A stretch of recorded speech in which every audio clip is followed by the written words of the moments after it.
Buenos días, Angie. Lo siguiente. Acá.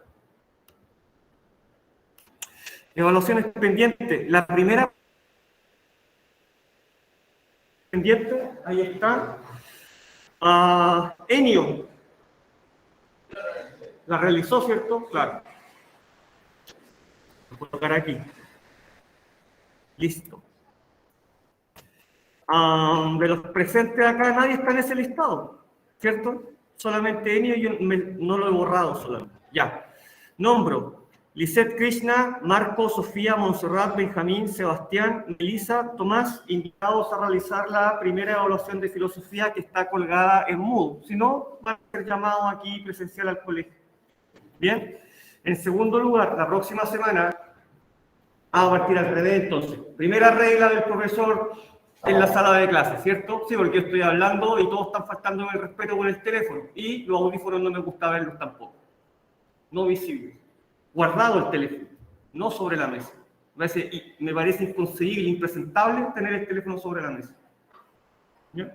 Yo no lo hago con mi hijo, no lo hago con mi esposa, yo creo que ustedes tampoco los padres. Ya. Bien, continúo, retomo. Desde la próxima clase comenzamos a dejar otra vez las tareas de siempre. Una tarea que genera 2 notas y que esas 2 notas van a Full College. Esas tareas cierran la siguiente fecha.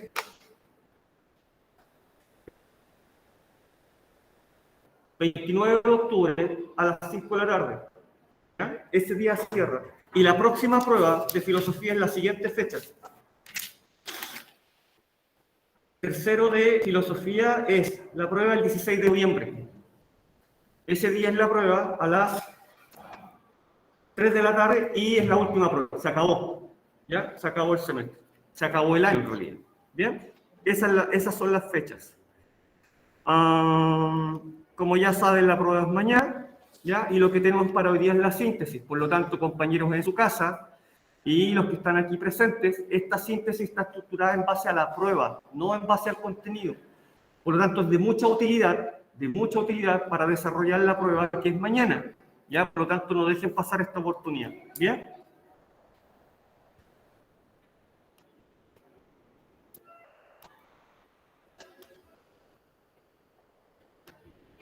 Ya, ahí la tenemos.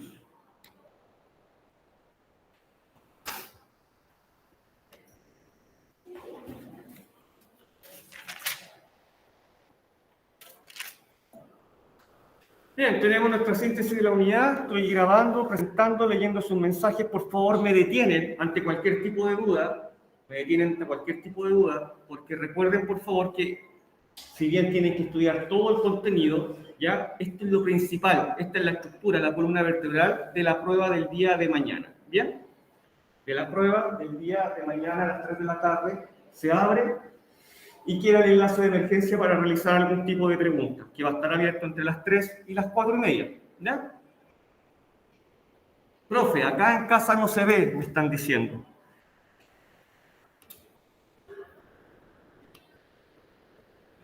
Claro, cuando me caí se cayó la pantalla. Muchas gracias, Kevin. Ahora sí. Perfecto. Ya.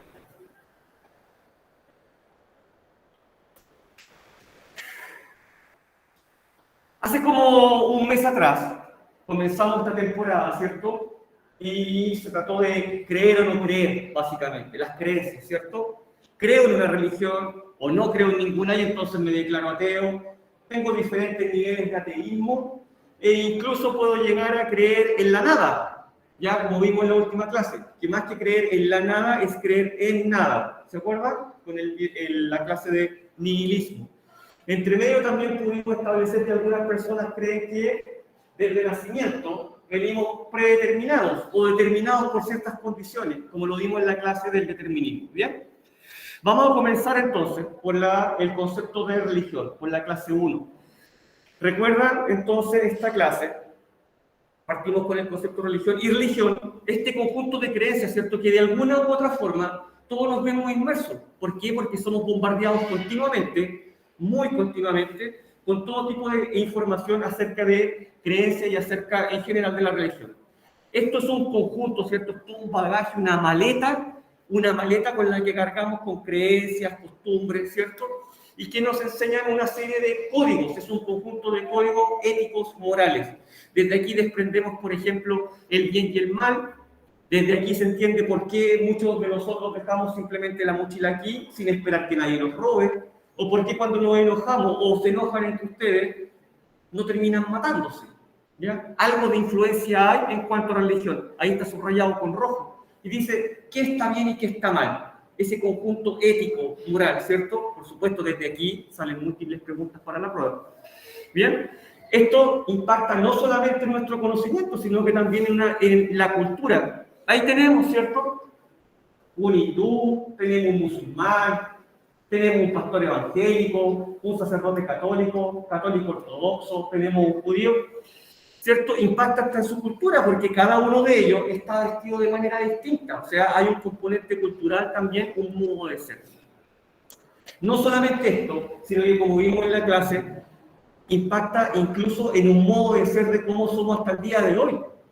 En la primera clase, ¿cierto? Revisamos una eventual explicación a través de la religión de por qué somos como somos en América, y donde llega el catolicismo, ¿cierto? Y el cristianismo en general, pero principalmente el catolicismo, la llegada de Colón, ¿cierto? ¿Y por qué somos distintos a ellos? Esta es la llegada de los ingleses a la costa atlántica. ¿Y por qué somos distintos? Y lo podemos explicar desde la religión, ¿cierto? Ustedes tendrán que explicarlo en la prueba, de acuerdo a la primera clase, ¿cierto?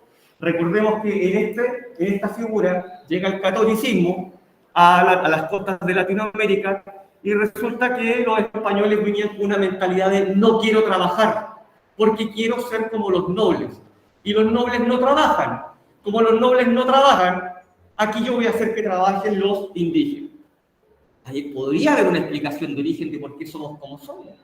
En cambio acá llegan, sí, también son cristianos, pero son protestantes, son evangélicos.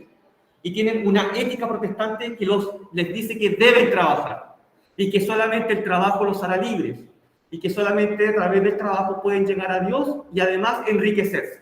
Y no tienen ningún problema con enriquecerse, pero a través del trabajo. Ellos llegan allá, los católicos llegan acá. Hay una diferencia cultural entre un canadiense y un chileno, yo creo que es evidente, ¿cierto? Yo creo que es evidente. Hay autores que explican esto a través de la religión, ¿bien? Ya. ¿Se acuerdan lo que era esto? ¿Alguien se acuerda? ¿O en sus casas alguien se acuerda qué era esa piedrita, esa figura? ¿Enio se acuerda o no se acuerda? ¿No? Ya. ¿Alguien se acuerda de séptimo básico? Porque ahí tienen que haberla visto. ¿Ya? Bien. Origen de la religión.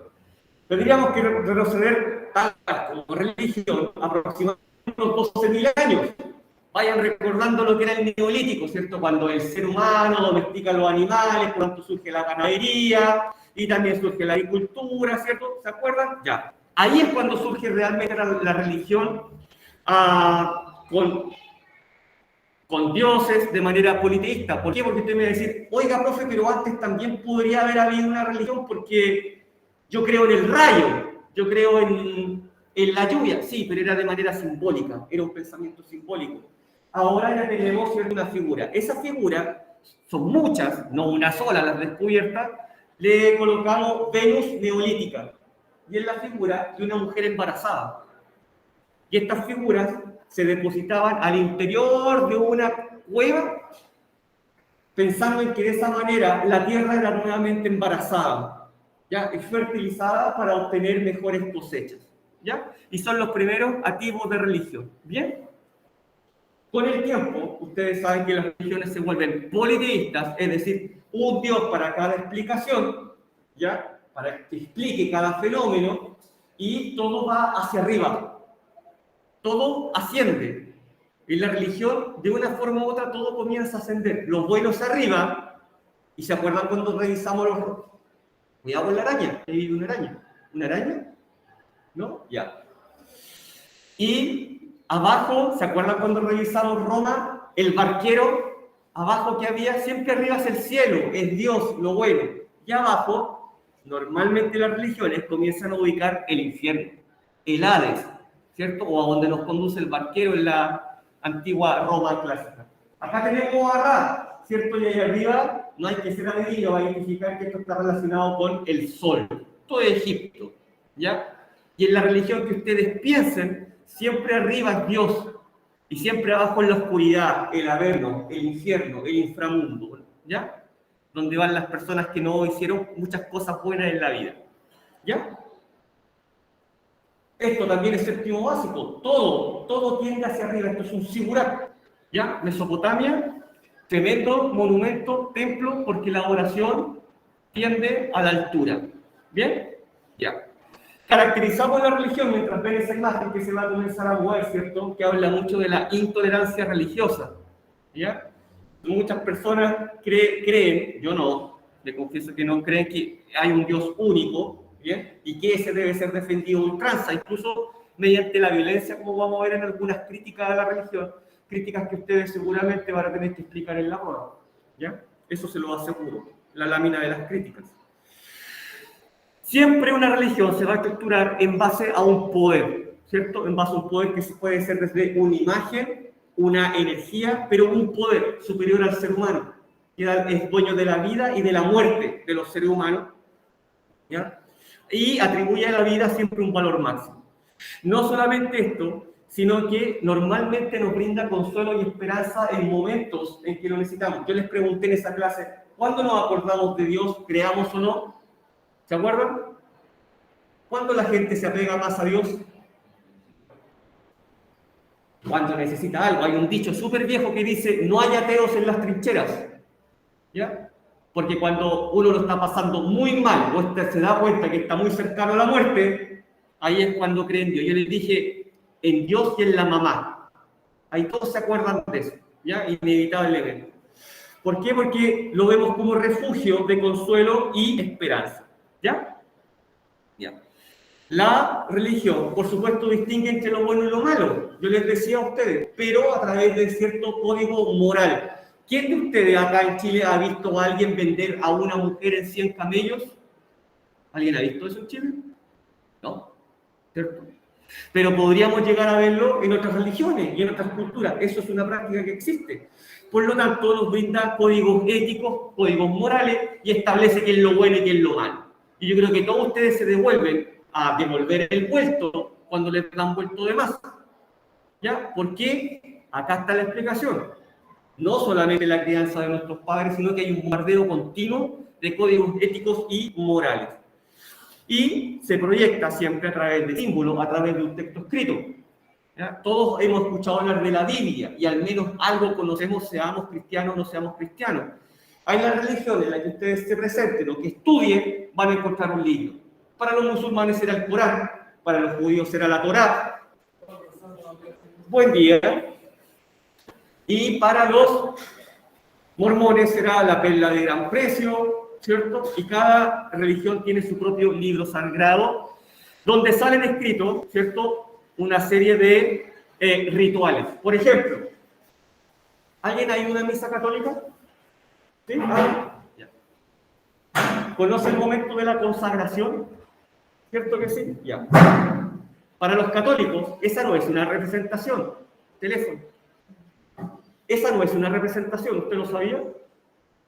Ya, no es una representación. Eso que está ahí no es una masa ni una copa con vino. ¿Ya? Eso es el cuerpo de Jesús y es su sangre, no una representación. ¿Ya? No una representación. Si alguien pensaba que era representativa esa masita, no. El sacerdote la consagra y en su ritual está establecido que eso es, no la representación. De la misma forma, hay rituales también en el mundo judío, en el mundo musulmán y en otros rituales cristianos. ¿Bien? El Islam le aseguro que aparece en la prueba. Toda una religión monoteísta surge en el siglo VIII, baja el arcángel Gabriel y le dice: Mahoma, tú fuiste elegido, vas a crear una nueva religión monoteísta, así que hazte cargo. Mahoma obedece al arcángel Gabriel. Gabriela, mire la relación, ¿eh? El mismo que le viene a decir en el mundo cristiano a María, que está embarazada y que va a tener un hijo que le va a colocar por nombre Jesús. El mismo, no es otro. Se conserva la tradición, ¿ya? Es el mismo que se le aparece. Y surge esta religión. ¿Dónde queda todo escrito? Como ustedes pueden ver ahí, en el Corán. ¿Qué es lo importante? Que tiene 5 pilares, ¿ya? Y que son respetados a ultranza en el mundo musulmán. La profesión de fe, ¿se acuerdan cuál era? Que todos ustedes estudiaron. Para mañana, a 24 horas de la prueba. La profesión de fe, ya. En sus casas, yo creo que alguien se acuerda de la profesión de fe. Esto. ¿Se acuerdan? Un musulmán levanta el dedo de esta manera, apuntando al cielo, y dice: no hay más Dios que Alá y Mahoma es su profeta. Y es equivalente al bautismo en el mundo cristiano, ¿ya? Y esa es la profesión de fe. Luego, la oración, 5 veces al día. 5 veces al día. Y se respeta, y lo hace. ¿En dirección hacia dónde? Hacia la Meca. Las mezquitas, los templos musulmanes están todos orientados hacia la Meca, ¿ya? Todos, absolutamente todos. Y si no tengo un templo, oro, porque yo lo he visto, he estado ahí viendo a musulmanes orar, ¿ya? Yo lo he visto, ora donde lo pilla el momento de la oración. Ya está. Se lava las manos, si puede se lava la cara, si puede se lava los pies, ¿ya? Se inclina con una manta y ora en dirección a la Meca. Y esto lo cumplen 5 veces al día, ¿ya? Tienen que dar limosna, tienen la obligación de dar limosna a los más necesitados, a los más pobres. Tienen que ayunar durante el Ramadán. El Ramadán es un mes completo. Y ese mes conmemora el momento del anuncio del arcángel Gabriel. ¿Bien? Ya. ¿Y qué tienen que hacer? Bueno, ayunar. Durante todo el día no pueden comer, no pueden ser muy felices, no pueden tener ninguno de los placeres más hedonistas de la vida, ¿ya? Hasta la hora que finaliza el ayuno, ¿ya? ¿Quiénes están exentos? Por supuesto, las mujeres embarazadas, los niños, los enfermos. Todos lo cumplen, el Ramadán. Y finalmente, la peregrinación a la Meca. La peregrinación a la Meca. Todos los musulmanes deben ir a la Meca, al menos una vez en la vida. ¿Quién queda exento? El que no tiene el dinero para costear el pasaje. Y aún así, hay comunidades musulmanas alrededor del mundo que le pagan el pasaje. Usted no tiene el dinero para el pasaje y nosotros se lo pagamos. Pero vaya a peregrinar a la Meca. Viaja a la Meca y tiene que dar una vuelta a la Kaaba. Ese cubo se llama Kaaba. Y deben dar una vuelta. Y eso es el ritual. Todos los musulmanes, al menos una vez en la vida, deben peregrinar hacia la Meca. ¿Bien? Tenemos el budismo. ¿En qué lo diferenciamos? El budismo es más antiguo que el cristianismo, pero tiene una característica, no es teísta. Si alguien pensaba que ese caballero que sale en esa escultura era el dios de los budistas, Buda, no es así. Él vino a la tierra, como cualquier ser humano, trajo su enseñanza y murió. ¿Ya? Pero en el budismo, al decir que es no teísta, ¿quién es Dios? ¿Quién es Dios en el budismo? Lo explicamos. En el budismo, Dios, todos. Todo es Dios. Todo. Es panteísta, ¿ya? Todo es Dios. Y tiene ciertas creencias que en la clase, ¿cierto?, revisamos. Por ejemplo, el mejor es lo que yo les mencioné. Adeline le pega así en la cabeza al compañero, sale corriendo, riéndose, no se da cuenta, choca con la puerta, ¡pum!, se cae. ¿Cómo decimos que es eso en el budismo? Karma, instantáneo. Ya, ellos creen en eso. Creen en eso. ¿Cómo decimos los cristianos acerca de esto? Dios castiga pero no a palos. ¿Ya? Pero los budistas creen en esto del karma, profundamente. Y por supuesto, también no se le olvide que creen en la continua reencarnación. Múltiples veces, no solo una vez. ¿Ya? Un monje fundamentalista budista camina descalzo por la vida, porque cree que descalzo no va a dañar los bichitos que puedan haber en el suelo, porque uno de esos bichitos puede ser su abuelito.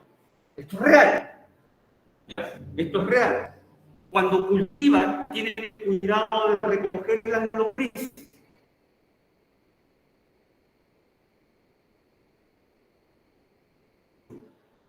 sus antepasados. ¿Ya? Esa es su creencia. ¿Hasta cuándo? ¿Hasta cuándo se reencarnan? Hasta alcanzar la nirvana. Eso que está ahí. Y ese es el cielo. No se reencarnan más. Alcanzaron el nivel celestial máximo. ¿Ya?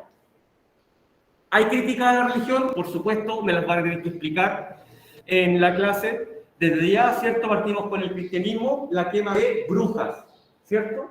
La quema de brujas. Recordamos estas imágenes, recordamos esa. Es increíble, pero solo hace 500 años así veían a las brujas. ¿Ya? Así las dibujaban. Y le aseguro que nadie había visto a una mujer volar en escoba. Nadie. Pero así las dibujaba y la gente aseguraba que las mujeres salían a volar de esta forma. No solamente eso, sino que se escribió un manual, el Maleus Maleficarum, el martillo de las brujas, que explicaba cómo reconocer una bruja, cómo interrogar a una bruja, cómo torturarla, cómo hacer que confiese y luego cómo quemarla. ¿Ya? Y ese libro estaba, bueno, existe, hay copias todavía del martillo de las brujas, el Maleus Maleficarum. Estas son las críticas que hacemos hoy día históricamente, ¿cierto? Históricamente. Pero también hay críticas, bueno, también tenemos las cruzadas, ¿cierto? Que por más que pensemos que eran un peregrinaje, ¿ya? Finalmente fue una masacre. Pero también hay críticas a Polen.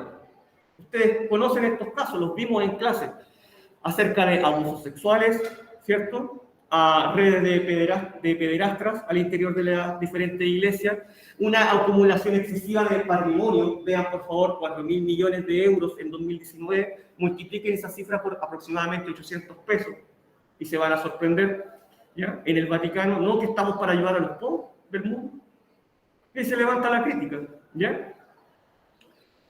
Un obispo evangélico. Chile, esto lo deben haber escuchado, Eduardo Durán. Automóviles, casas, o sea, todo un enriquecimiento personal a partir de algo que llamamos el diezmo, ¿cierto? A partir del diezmo. En el islamismo, revisamos este verso. Este es un verso del Corán, ¿ya? La Biblia de los musulmanes. Y a través de este verso del Corán explicamos la violencia que algunas veces vemos en televisión contra las mujeres. Esto, según algunos grupos fundamentalistas, es lo que lo avala. Acá dice: amonestar a aquellas de quienes temáis que se rebelen, dejarlas solas en el lecho, pegarles. Si os obedecen, no os metáis más con ellas. Pero se les puede pegar, no hay ningún problema. Y ahí está el verso. Esto ustedes lo encuentran, el Corán está completo en PDF si a alguien le interesa leerlo. Pero ahí está el verso, ¿bien? 4:34, similar a la Biblia. ¿Cómo se llamaba ese? El que más me interesaba, la burka, ¿cierto? No puede ni siquiera mostrar las manos en el mundo musulmán fundamentalista. Y hay ciertos otros niveles, desde el más liberal que podría ser el hijab. ¿Hay mujeres más liberales en el mundo musulmán? Claro. Cuando ustedes ven teleseries turcas, las mujeres, las actrices, son musulmanas. Y a veces salen en bikini. ¿Sí o no? ¿La han visto? A veces salen en traje de baño. Se maquillan, son profesionales, conducen un auto. Pero es porque Turquía es el país musulmán más occidentalizado. Pero si van a un país musulmán, pero fundamentalista, se encuentran con que las mujeres andan así.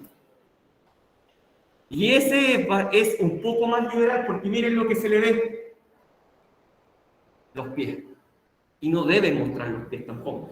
De ninguna manera las manos, ni tampoco la cara. Por eso tiene una especie como de velo por donde puede ver, pero no ser vista.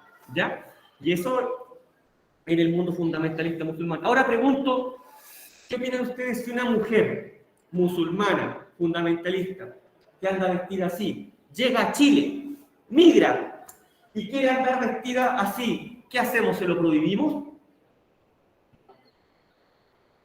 Es parte de su cultura, ¿cierto? Y está en pleno uso de su libertad acá en Chile de usarlo o no usarlo, ¿cierto?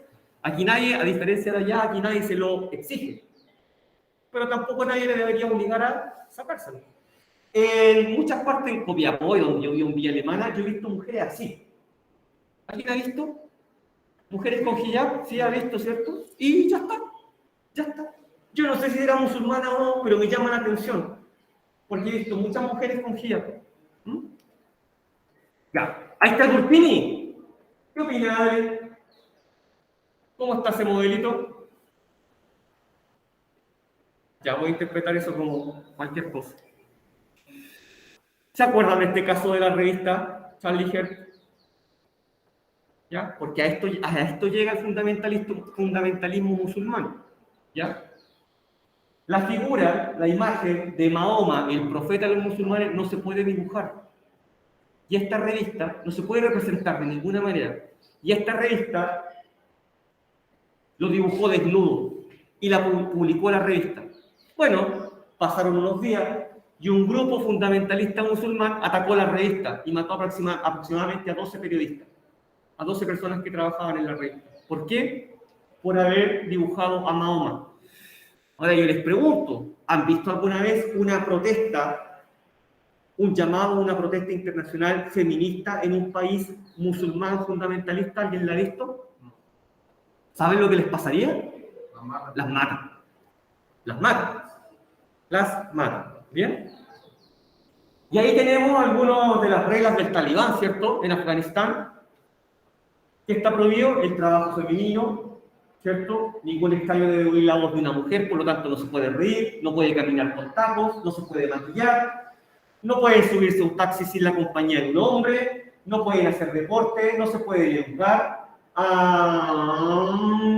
no pueden trabajar fuera de la casa y no pueden ser atendidas por médicos varones. O sea, si está enferma y no hay una doctora, no se atiende. ¿Ya? No se atiende. Imagínense la tasa de mortalidad. Y en el budismo solo encontramos ciertos tipos de violencia contra minorías étnicas. Por lo tanto, pareciera ser que es una religión bastante pacifista. ¿Bien? Y esas son las críticas que ustedes tienen que explicar en la prueba. Luego avanzamos en otra clase hacia el ateísmo, ¿cierto? El ateísmo niega cualquier tipo de existencia divina, pero al mismo tiempo hay diferentes niveles de ateísmo.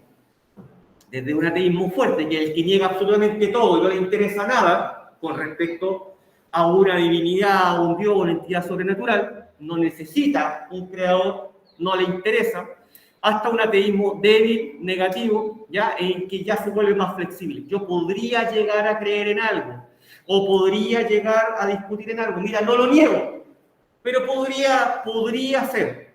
Podríamos llegar a discutir acerca del tema, pero en realidad no me interesa y niego toda existencia de Dios. No es relevante para mi vida, ¿ya? Creer en algo, ¿bien?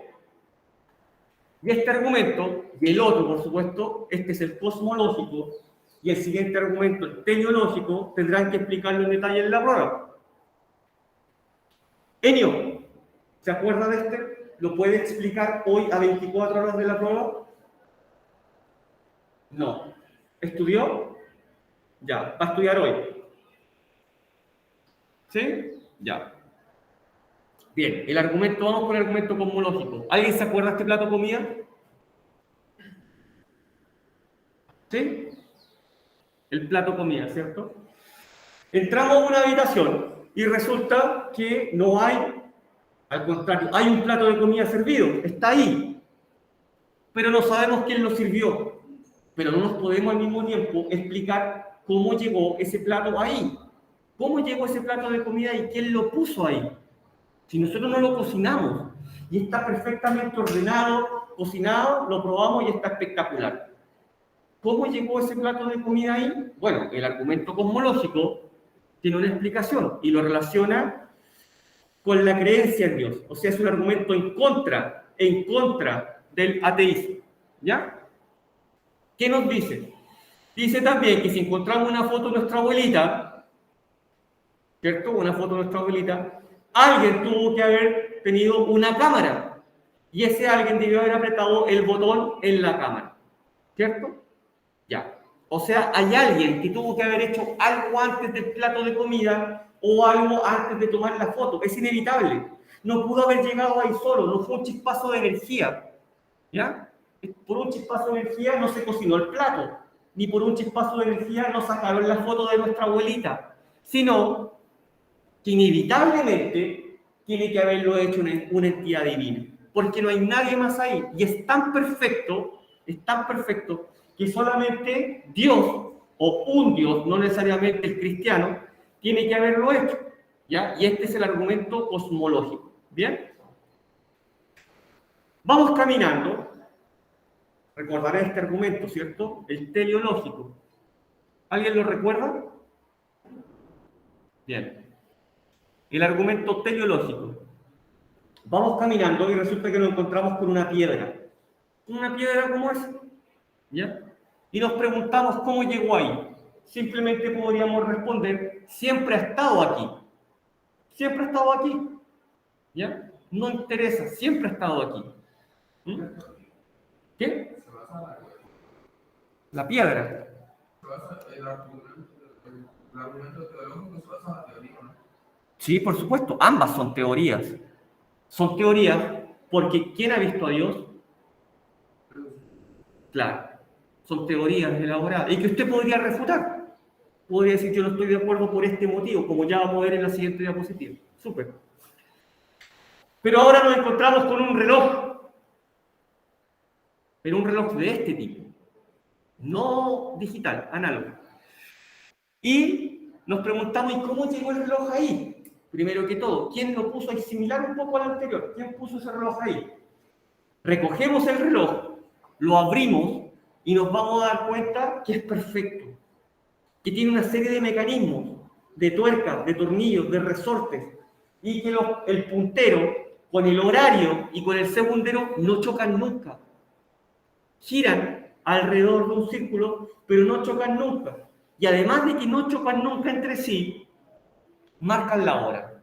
Pero todo es un mecanismo perfecto dentro, totalmente sincronizado.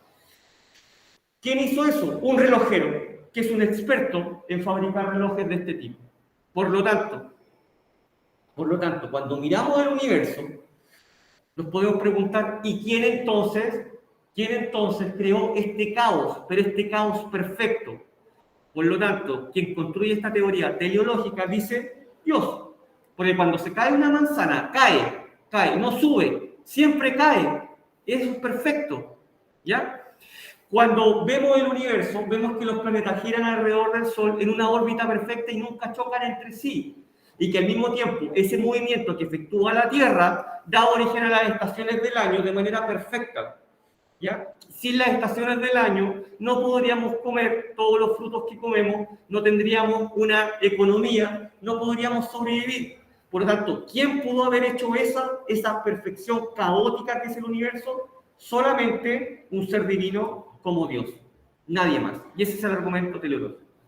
Avanzamos a la segunda clase, que es el determinismo, ¿cierto? Que dice que todo lo que nos pasa en la vida, toda consecuencia es producto de una causa y que viene predeterminada. Si escarbamos para atrás, ¿por qué usted es como es? El determinista diría, claro, sus papás son estos, sus abuelos son esto otro, usted nació en tal barrio, fue a tal colegio, por lo tanto su vida estaba determinada para poder llegar a esto que es hoy día. ¿Ya? Es toda una cadena de hechos. Y el determinista le diría, sí, usted iba derecho a ser lo que es hoy. Inevitablemente iba a ser el dueño de la empresa de su papá. O inevitablemente iba a trabajar en lo que está trabajando. ¿Bien? Ya. La puerta que elija, por lo tanto, da lo mismo, porque su vida está determinada. ¿Bien? ¿Qué vamos a preguntarnos? Acerca de un determinismo geográfico. De aquí sale una pregunta, estoy seguro. ¿Ya? Anoten por ahí en sus casas si es que así lo prefieren. ¿Se acuerdan del imperialismo? Octavo básico. Ya. En el siglo XIX, las potencias europeas, imperios, tienen que desarrollar sus procesos industriales. Para eso necesitan recursos económicos, recursos naturales, y tienen que ir a buscarlo a otros continentes. Por lo tanto, invaden, ocupan, ¿ya? Ocupan y además utilizan a las personas de esos continentes, África, Asia, como mano de obra semiesclava. ¿Bien? Ya. ¿Cómo se justifica eso? Porque hay que buscar una justificación, ¿cierto? Hay que buscar una justificación a través, por ejemplo, del determinismo geográfico. Porque este caballero, que les voy a presentar ahora, aquí está, Ratzel, Frederick Ratzel, dice, miren lo que dice, que de la línea del cero del Ecuador, ¿ya? Mientras más cercano me encuentro al Ecuador, es una nación, un país, un pueblo más tosco, con menos posibilidades de desarrollo, más incivilizado. Mientras más me alejo del Ecuador, entonces esos países, esas naciones, esos pueblos van a ser más ricos y con más posibilidades de desarrollo. O sea, dependiendo del lugar donde yo nazca, es el nivel de desarrollo que voy a tener. ¿Por qué esto justifica el imperialismo? Porque estos imperios dicen, entonces yo tengo la misión de civilizarlo a todos ustedes, que andan desnudos, o que andan con un taparrado, o que andan cazando ratones. Yo llego aquí con la bandera de la civilización, ¿ya? Porque como todos ustedes están determinados geográficamente a ser poco desarrollados, yo les traigo entonces el desarrollo, ¿ya? Y de esa manera se utiliza. Posteriormente, este geógrafo alemán va a evolucionar esta teoría y le va a agregar el componente racial, ¿ya? Y ese componente racial va a ser útil para justificar la expansión de Alemania en la Segunda Guerra Mundial. Porque todos los alemanes están determinados a ser una gran nación y a expandirse, pero con un componente racial. O sea, todos los que sean arios solamente son los civilizados. Los que no son arios, por ejemplo, los que son judíos, ¿qué pasa con ellos? Hay que eliminarlos. Hay que sacarlos de este territorio. Porque están determinados a ser un pueblo sometido, mientras que nosotros los alemanes arios estamos destinados a someterlos, ¿ya? Y ocuparlos como mano de obra esclava, si queremos, ¿bien? Esto es el determinismo geográfico. Por lo tanto, nos podemos preguntar si venimos determinados o no venimos determinados. Si venimos determinados, bueno, podrán creer todo lo que yo dije en esta clase. Si no venimos predeterminados, entonces hay un libre albedrío y podemos funcionar día a día y en este momento con libertad. Ustedes eligieron venir para acá y eligieron estar acá, ¿ya? Porque perfectamente podrían estar en sus casas viendo esta clase de línea, quizás acostados o incluso durmiendo, ¿ya? Como lo hacen muchos con el teléfono debajo de la almohada y no poniendo atención a la clase y por eso después acá no saben nada y les va mal en la prueba. Estaban predeterminados a que eso pasara. ¿Por qué? Porque las clases en línea las ven de esa forma. ¿Bien? No la ven sentado, tomado desayuno, bañado frente al computador, por ejemplo. Ya que sería lo que correspondería. Están predeterminados de otra manera. ¿Bien? Algunos. Pero se actúan con libertad, vinieron para acá voluntariamente. Entonces tienen la capacidad realmente de optar por diferentes opciones o están predeterminados. Veamos. ¿Realmente tienen libre albedrío o están predeterminados? ¿Se acuerdan del caso de Charles Whitman? En sus casas, pausa. ¿Alguien se acuerda del caso de Charles Whitman que vimos hace 2 clases atrás? Angie, Kevin, Martina, Giselle, María, Sofía. No me digan que no. Traten de recordar, porque eso en la prueba realmente hay que explicar. A través del caso de Charles Whitman, podemos preguntarnos si realmente estamos predeterminados o realmente tenemos libre albedrío. Por ejemplo, ¿cierto? Este joven tenía 25 años en 1966, la historia ya se las conté. Era un ciudadano ejemplar, se casó, le iba bien en la universidad, tenía papá, tenía mamá, tuvo una infancia feliz, había sido ex infante de marina. ¿Ya? Teléfono. Ex infante de marina. ¿Ya? Y él comienza a escribir que escucha voces que lo invitan a matar gente, ¿ya? Y que se siente cada día más violento y que necesita matar gente, ¿ya? Pero él lo escribe solamente, ¿ya? Lo escribe. Él está en la universidad, está casado. Ocurre algo, se separaron sus padres cuando él tenía 25 años y comienzan a haber episodios de violencia intrafamiliar. Bien, él escribe que necesita ser violento, matar gente y que le duele la cabeza. Un día, él va y compra 2 armas y un cuchillo, 2 armas de fuego y un cuchillo. Se va a la casa de su mamá y la apuñala y la mata. Y escribe, parece que maté a mi mamá, pero necesito ayuda. Me duele la cabeza, necesito matar. Se va a la casa de su esposa, su casa, la encuentra durmiendo, la apuñala y la mata. Y escribe nuevamente lo mismo. Y dice, cuando yo muera, porque creo que mi final se acerca, por favor háganme una autopsia, porque escucho voces en mi cerebro que me dicen que tengo que matar gente, que debo ser violento. Al día siguiente, sube a esa torre. Esa torre está en su universidad. ¿Ya? Sube a esa torre. Y desde esa torre comienza a disparar. Mata a más de 12 personas. ¿Ya? Cada cruz es un herido y cada triángulo es un muerto. Ahí no están todos, porque algunos los mata dentro del edificio. Es rodeado por la policía y también muere. ¿Ya? Muere.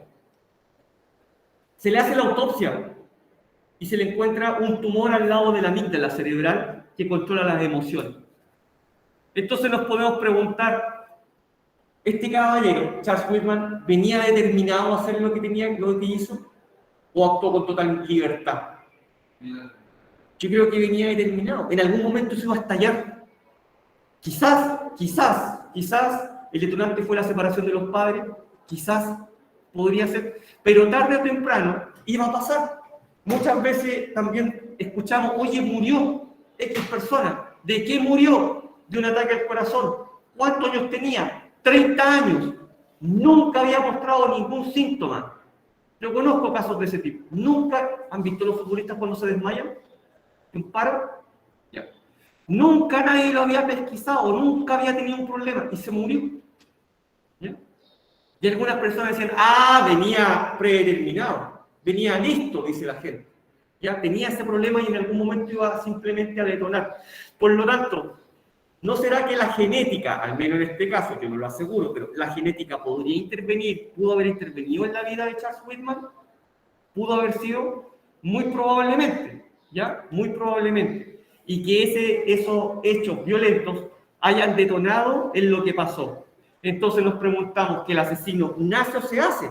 ¿Viene predeterminado o hay un hecho, o incluso hay un hecho médico, genético, que lo transforma? Por lo tanto, yo les dije entonces que el determinismo finalmente no hacía mantener la calma para el que creía, porque el destino ya estaba escrito. ¿Bien? Vamos con el concepto de nihilismo, que fue la última clase y la más compleja, ¿cierto? ¿Se acuerdan? No se acuerdan, ya. Fue la última clase, el nihilismo. Vimos un video incluso bastante corto. Bien, y esta es una corriente de pensamiento filosófico. ¿Ya? Puede parecer extraño que alguien filosofe acerca de la nada, ¿ya? Bueno, hay filósofos que filosofan acerca de la nada, por ejemplo, uno de apellido Heidegger, que una de sus frases más típicas fue la nada nadea. No sé si alguien ahora podría interpretar eso, la nada nadea. ¿Alguien podría interpretar eso? Yo no. Pero él escribió un texto acerca de eso, la nada nadea. ¿Ya? Hay filósofos acerca de la nada. El nihilista, ¿en qué cree? Más que creer en nada, cree en la nada. No acepta ningún tipo de creencia política, religiosa, social, de autoridad. El profesor que hace aquí, mejor que se vaya, no me interesa, no quiero venir al colegio. Pasa por el lado de un perrito y el perrito le dice, wow, y no me interesa el perro, sale por allá. O una persona está pidiendo dinero en la calle y tampoco me interesa. Y los migrantes que entran por el norte tampoco me interesa, porque nada me interesa. Nada. Tengo una actitud completamente nihilista. Yo veo actitudes nihilistas en Internet. En otros cursos. En cada curso hay actitudes nihilistas, lo cual no nos convierte en un nihilista. Pero sí hay actitudes. Ese alumno que está así. 60 minutos. Así. Y así, miren. Es una actitud nihilista. Ustedes no se dan cuenta. Pero eso es. No le interesa. Está aquí, en cuerpo. Su espíritu, ¿dónde está?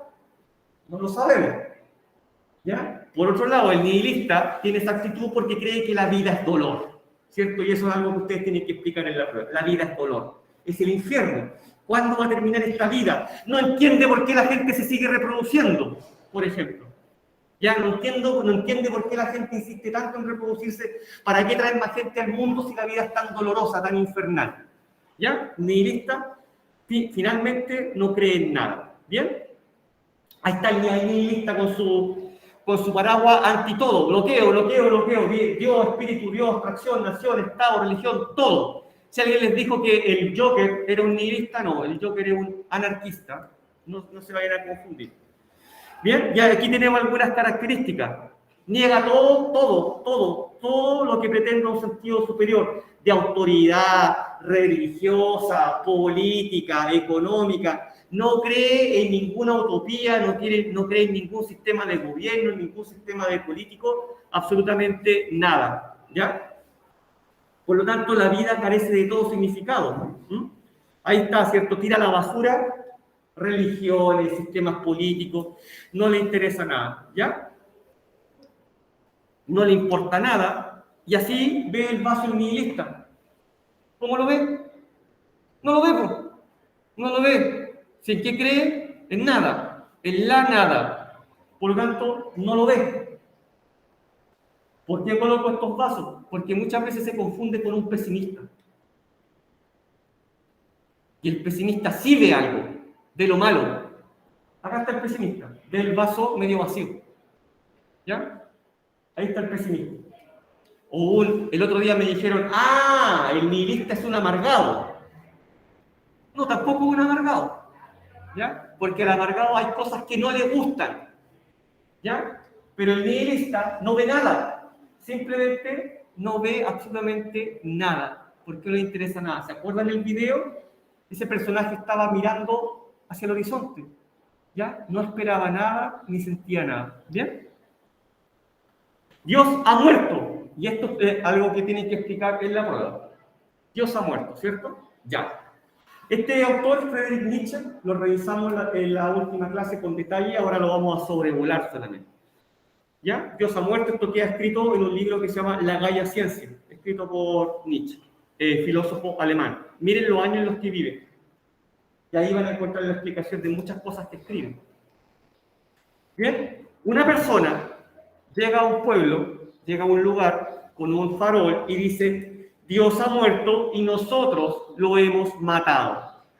Yo les decía en esa clase a varios, Dios ha muerto. Ya, hoy día no genera ninguna reacción, a nadie le interesa. Hoy día.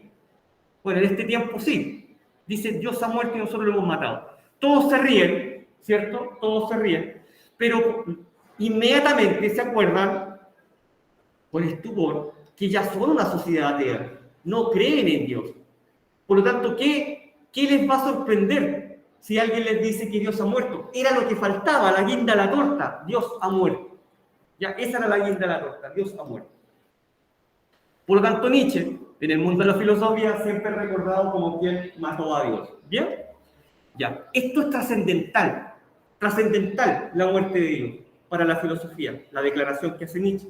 Porque tiene una explicación, una interpretación, que yo ya hice en la clase anterior. ¿Bien? Nietzsche es ateo. ¿Ya? Es ateo. Y aquí podemos comenzar a entender por qué escribe esto. ¿Bien? Vamos acá. Nietzsche escribe además en un momento en que la ciencia está avanzando rápidamente. ¿Ya? En un momento en que se consolidan procesos industriales.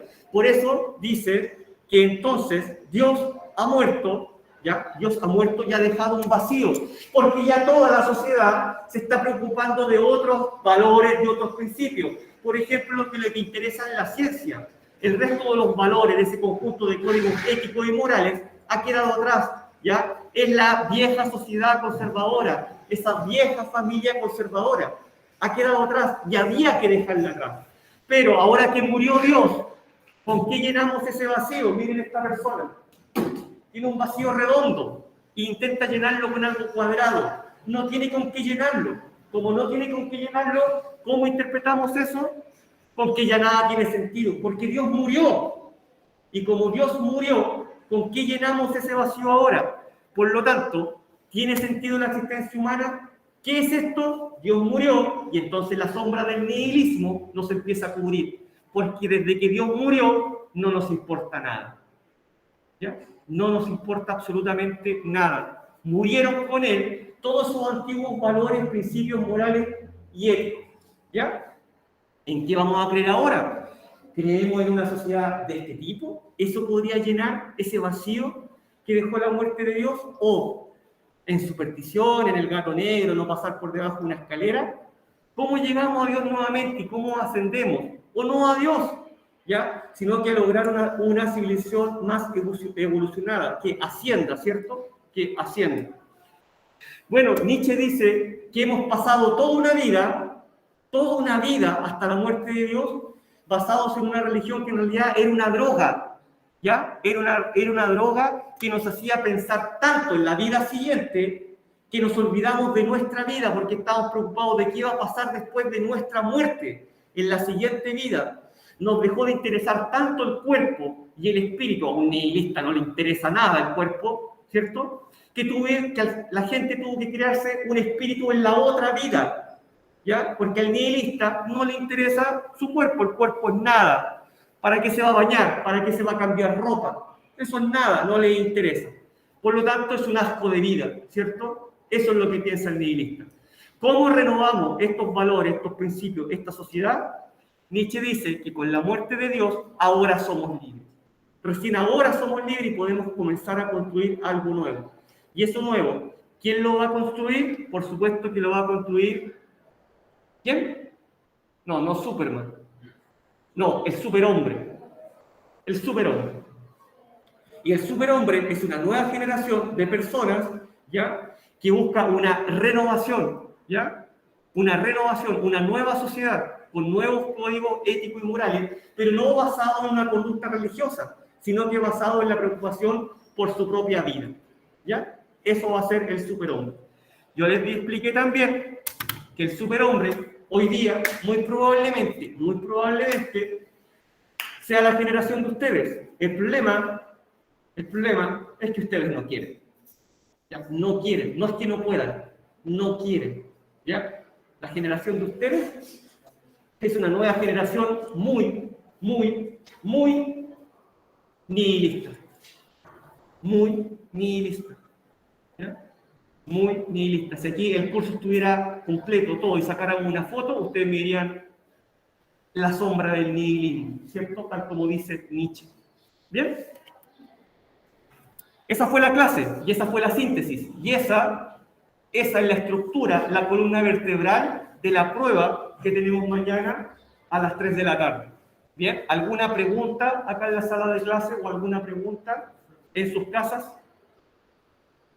con respecto a la prueba? ¿Ya? Hay 5 preguntas verdadero y falso, 5 de alternativas, 5 de desarrollo, con largas explicaciones acerca de, por ejemplo, Dios ha muerto. ¿Bien? Les voy a decir lo mismo que les dije en la prueba anterior. Si alguien va y copia la respuesta de internet y me la pega ahí en Moodle para que yo la revise, ni la voy a mirar. De nuevo. ¿Este PowerPoint? Por supuesto, como todos los días. Como todos los días. Sí. ¿Ya? Ni siquiera la reviso. Si la respuesta está sacada en internet, ni siquiera la reviso. Y me doy cuenta porque está redactada en un vocabulario que ustedes no utilizan. Es súper fácil de reconocer. ¿Bien? ¿No hay preguntas?